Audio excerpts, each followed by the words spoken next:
तो इमेजिन कीजिए एक ऐसा सिस्टम जहां आप गहरी नींद में हैं, आराम कर रहे हैं, लेकिन आपका पैसा लगातार काम कर रहा है और आपके लिए कमाई कर रहा है। सुनने में किसी जादू जैसा लगता है ना?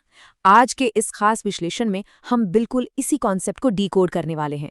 इंसान अक्सर पैसे के लिए अपने समय का व्यापार करता है, दिन भर काम करना और महीने के अंत में सैलरी का इंतजार करना। ये एक ऐसा लूप बन चुका है जिसमें ज्यादातर लोग फंसे हैं। लेकिन आज हम इस पुरानी सोच से बाहर निकलकर सोर्स मटेरियल के आधार पर उन 5 पावरफुल एसेट्स की चर्चा करेंगे जो असल मायने में गेम चेंजर साबित हो सकते हैं। अगर इन्हें सही से समझ लिया जाए तो पैसिव इनकम का एक ऐसा सॉलिड रास्ता खुल सकता है जहां पैसा कभी नहीं सोता। अक्सर दिमाग में ये सवाल आता है कि क्या वाकई सोते हुए पैसा कमाना मुमकिन है? क्योंकि बचपन से तो हमें यही सिखाया गया है कि जब तक पसीना नहीं बहाओगे पैसा नहीं आएगा। सच्चाई ये है कि 90% लोग दिन भर कड़ी मेहनत करते हैं, लेकिन जैसे ही वो आराम करने जाते हैं उनकी इनकम भी उनके साथ सो जाती है। जब तक शरीर काम कर रहा है पैसा आ रहा है, यही वो ट्रेडिशनल माइंडसेट है जो हमें रोक कर रखता है। लेकिन फर्क मेहनत का नहीं है, सारा खेल सिस्टम का है। अगर किसी का पैसा उसके लिए काम नहीं कर रहा है तो समझ लीजिए कि वो अभी भी गलत फाइनेंशियल गेम खेल रहा है। चलिए देखते हैं कि इस गेम को आखिर पलटना कैसे है।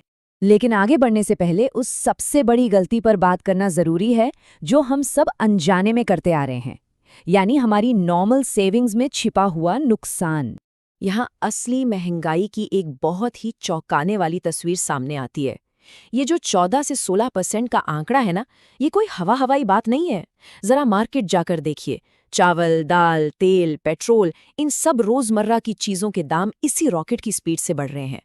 कागज पर सरकार की महंगाई दर भले ही कम दिखे, लेकिन जो असल में हमारी जेब से खर्च होता है वो हर साल लगभग 14 से 16% महंगा हो रहा है।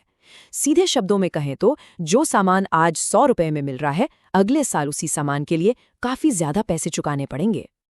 अब जरा इस बात पर गौर कीजिए। ये एक परफेक्ट कंपैरिजन है जो बताता है कि हमारे पैसों के साथ असल में हो क्या रहा है। एक तरफ बैंक हमें साल का 6 से 10% ब्याज देता है। ये देखकर दिल खुश हो जाता है कि चलो पैसा बढ़ तो रहा है। लेकिन रुकिए, दूसरी तरफ असली महंगाई 14 से 16% की स्पीड से उसी पैसे की ताकत को चुपचाप निगल रही होती है। मतलब साल के अंत में पैसे की वैल्यू बढ़ने के बजाय असल में घट जाती है। हम सोचते हैं कि हम पैसा जमा कर रहे हैं, लेकिन ये सिस्टम हर साल हमारी परचेजिंग पावर या खरीदने की क्षमता को कम कर रहा है। बिना जाने ये व्यवस्था इंसान को धीरे धीरे गरीब बना रही है। इसलिए अब स्मार्ट मनी गेम शुरू करने का वक्त आ गया है। अब आते हैं हमारे पहले 2 क्लासिक एसेट्स पर, जिन्हें आधुनिक फाइनेंशियल टूल्स ने आम लोगों के लिए बिल्कुल बदल कर रख दिया है। जब रियल एस्टेट में इन्वेस्ट करने की बात आती है तो सबसे पहला ख्याल आता है इसके लिए तो करोड़ों रुपए चाहिए।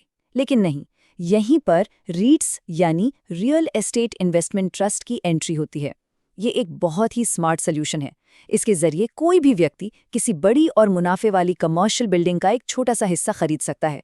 और सबसे शानदार बात, आपको प्रॉपर्टी मैनेज करने का कोई झंझट नहीं पालना। बस इन्वेस्ट कीजिए और इसमें हर 3 से 4 महीने में बिल्कुल किराए की तरह रेगुलर रिटर्न मिलता रहता है। अब सोने की बात करते हैं। नोट की वैल्यू गिर सकती है, लेकिन सोना सदियों से अपनी वैल्यू बनाए हुए हैं। खैर, यहाँ ज्यादातर लोग एक बहुत बड़ी गलती कर बैठते हैं। वो गहने खरीदने को ही इन्वेस्टमेंट मान लेते हैं। लेकिन होता क्या है, गहने खरीदते ही उसके मेकिंग चार्ज में 15 से 20% पैसा तो तुरंत स्वाहा हो जाता है। ये कोई इन्वेस्टमेंट नहीं हुआ। इसलिए सही और स्मार्ट तरीका है गोल्ड बार, गोल्ड कॉइन या फिर डिजिटल गोल्ड खरीदना। बिना मेकिंग चार्ज का नुकसान सहे हर महीने थोड़ा थोड़ा स्मार्ट गोल्ड जमा करना एक बेहतरीन रणनीति है। अब जरा गियर शिफ्ट करते हैं और उन एसेट्स की तरफ चलते हैं जो मार्केट क्रैश होने पे भी हमारा साथ नहीं छोड़ते और बहुत तेजी से ग्रो करते हैं। स्किल एक ऐसा एसेट जिसे कोई आपसे छीन नहीं सकता। मार्केट कितना भी गिर जाए, कोई भी क्राइसिस आ जाए, अगर आपके पास हाई वैल्यू स्किल्स हैं तो समझ लीजिए कभी खाली हाथ नहीं बैठना पड़ेगा। Video editing, coding, digital marketing या कॉपीराइटिंग जैसी स्किल्स इंसान को जिंदगी भर पैसा कमाने की ताकत देती हैं। अक्सर देखा गया है कि लोग 1 लाख का महंगा फोन खरीदने में अपनी जेब खाली कर देते हैं, लेकिन अगर वही पैसा और थोड़ा सा समय इन स्किल्स को सीखने में लगाया जाए तो ये आगे चलकर जेब भरने की फुल गारंटी बन जाते हैं। अब बात करते हैं शेयर मार्केट की, जिसे लेकर समाज में हवा कुछ ऐसी है कि लोग अक्सर इसे जुआ कह देते हैं। लेकिन सच्चाई क्या है? देखिए, अगर कोई बिना समझे, बिना रिसर्च के पैसा लगाएगा तो वो तो 100% जुआ ही है। लेकिन अगर ज्ञान के साथ इन्वेस्ट किया जाए तो ये वेल्थ बनाने का सबसे बड़ा मौका है। जो लोग बहुत ज़्यादा रिस्क नहीं लेना चाहते, उनके लिए इंडेक्स फंड्स जैसे कि निफ्टी 50 एक बहुत ही स्टेबल और बेहतरीन रास्ता है। इसका सीधा मतलब है देश की टॉप 50 कंपनियों में पैसा लगाना जो लॉन्ग टर्म में लगातार ग्रोथ देती हैं। अगर हम हिस्टोरिकल डेटा की लंबी अवधि में तुलना करें तो तस्वीर बिल्कुल साफ हो जाती है। जहां ट्रेडिशनल बैंक्स 6 से 10% का रिटर्न देते हैं, वहीं शेयर बाजार ने लंबे समय में 15 से 20% तक का शानदार रिटर्न दिया है। ये कोई छोटा फर्क नहीं है, बस इसमें एक ही रूल को गांठ बांध लेना है। रोज रोज ट्रेड करके रातों रात अमीर बनने की कोशिश नहीं करनी है। लंबा गेम खेलना है और पैसे को समय के साथ कंपाउंड होने का मौका देना है। और अब आते हैं आज के ज़माने के सबसे अल्टीमेट मॉडर्न एसेट पर, डिजिटल कंटेंट क्रिएशन। ये स्टेप्स साफ दिखाते हैं कि आज के दौर में शुरुआत करना कितना आसान हो गया है। यूट्यूब हो, इंस्टाग्राम हो या कोई ब्लॉग, इसके लिए किसी को लाखों रुपए लगाकर फैक्ट्री नहीं खोलनी। एक स्मार्टफोन, इंटरनेट कनेक्शन और एक मज़ेदार आइडिया, बस इतनी सी चीज़ें चाहिए। लेकिन हाँ, इसकी असली चाबी है कंसिस्टेंसी। अगर कोई व्यक्ति बिना रुके लगातार 6 महीने तक कंटेंट बनाता रहे तो रिजल्ट्स पक्का दिखने शुरू हो जाते हैं। ये एक ऐसा डिजिटल एसेट है जो एक बार बन गया तो सालों साल आपके लिए काम करता रहता है, वो भी तब जब आप सो रहे हों। तो ये सारे कॉन्सेप्ट्स तो हमने समझ लिए, लेकिन अब सवाल उठता है कि इसे ज़मीन पर कैसे उतारा जाए। चलिए इस एनालिसिस के आधार पर एक practical smart investment road map देखते हैं। सबसे पहले तो ये समझना होगा कि आखिर बैंक का असली काम क्या है। सबसे बड़ी गलती जो अक्सर होती है वो ये कि लोग अपना सारा का सारा पैसा बैंक में ही डंप कर देते हैं, जबकि इस सोर्स के अनुसार बैंक को वेल्थ बनाने की मशीन नहीं मानना चाहिए। बैंक का इस्तेमाल सिर्फ 3 खास चीज़ों के लिए होना चाहिए। पहला, एक सॉलिड इमरजेंसी फंड के लिए, दूसरा अपने रोजमर्रा के खर्चों के लिए, और तीसरा ऐसी ज़रूरतों के लिए जो कुछ ही महीनों में आने वाली हों। इसके अलावा जो भी पैसा है उसे निवेश के काम पर लगा देना चाहिए। चलिए इस टाइमलाइन को ब्रेक डाउन करते हैं कि पेचेक वाली मेंटालिटी से स्मार्ट मनी तक का सफर कैसे तय करना है। पहले और दूसरे महीने में सिर्फ एक काम करना है, खर्चों को बारीकी से ट्रैक करना और कैसे भी करके अपनी कमाई का 10% बचाना शुरू करना। तीसरे महीने में उस बचे हुए पैसे को सही एसेट्स में लगाना है। छठे महीने तक आते आते शेयर बाजार की थोड़ी समझ डेवलप करनी है और अपना डिजिटल कंटेंट बनाना शुरू कर देना है।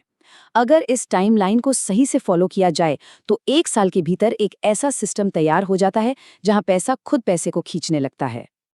अब उस तीसरे महीने की बात करते हैं जहां हमें अपनी सेविंग्स को डिस्ट्रीब्यूट करना है। इस रोड मैप के हिसाब से जो सबसे बड़ा हिस्सा है यानी 50%, वो सीधा नई हाई वैल्यू स्किल सीखने पर लगाना चाहिए क्योंकि वो सबसे ज्यादा रिटर्न देगा।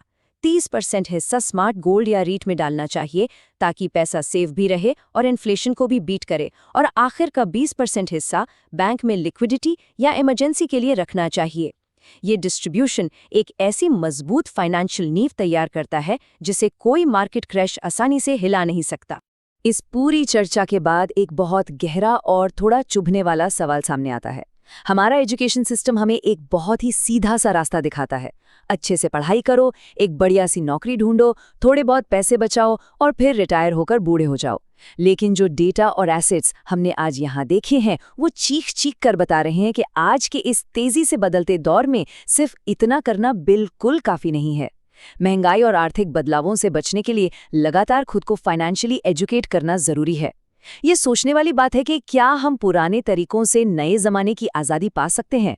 आज के इस विश्लेषण में बस इतना ही। उम्मीद है आज आपको कुछ नया सीखने को मिला होगा। इस विषय पर अपनी जिज्ञासा बनाए रखें। धन्यवाद।